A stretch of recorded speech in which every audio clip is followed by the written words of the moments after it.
Amazing job, Surya. Our next speaker is Sasha Hussain.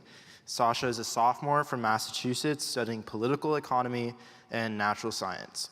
She will be speaking about starting her initiative Foolish Food, which aims to provide resources for students to implement food waste reduction plans in their communities. Outside of class, she loves to travel, go hiking, and watch new movies. Please welcome Sasha Hussain.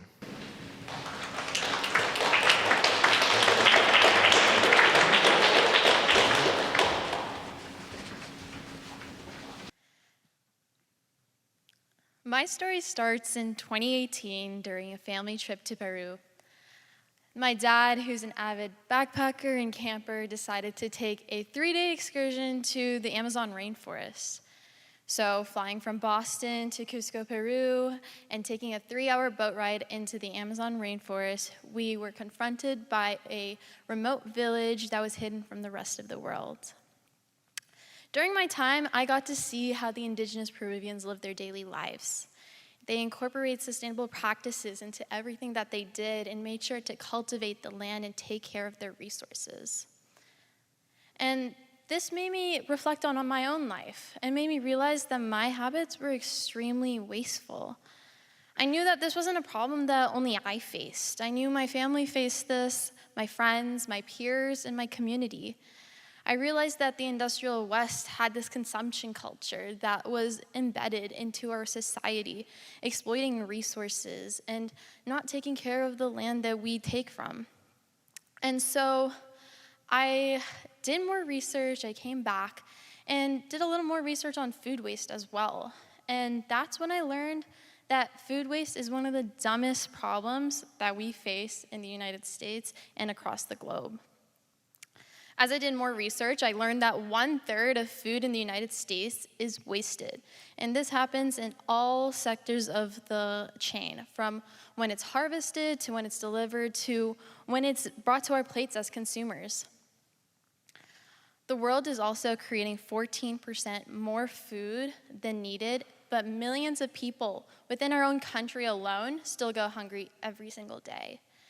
Not only is food waste a moral issue, it's an environmental issue as well.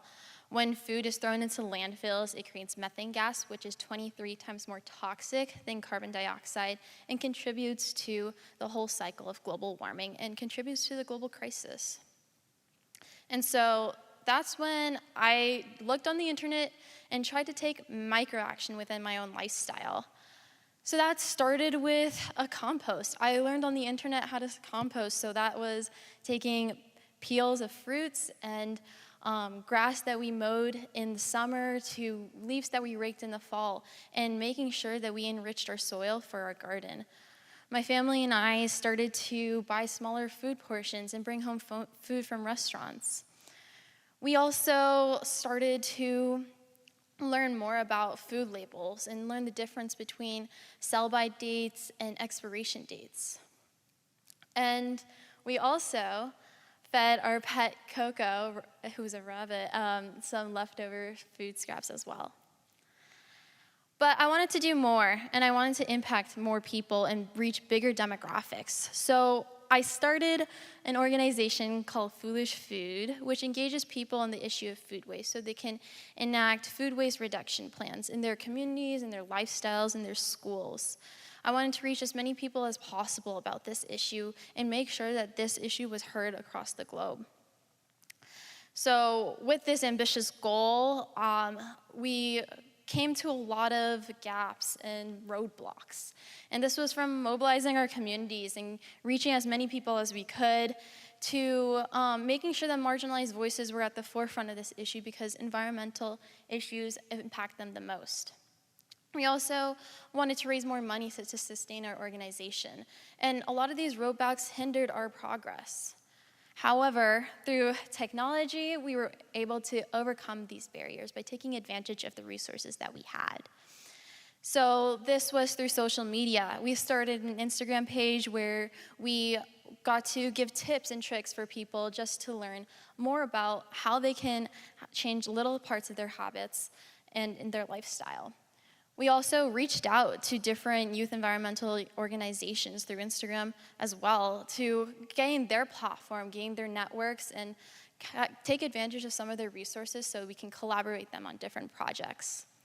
We also started tweeting our representatives and legislators, making sure to push for green policy and making sure that environmental causes are at the forefront.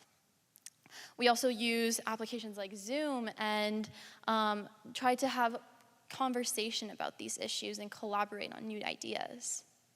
And yet we still are an organization that's still running.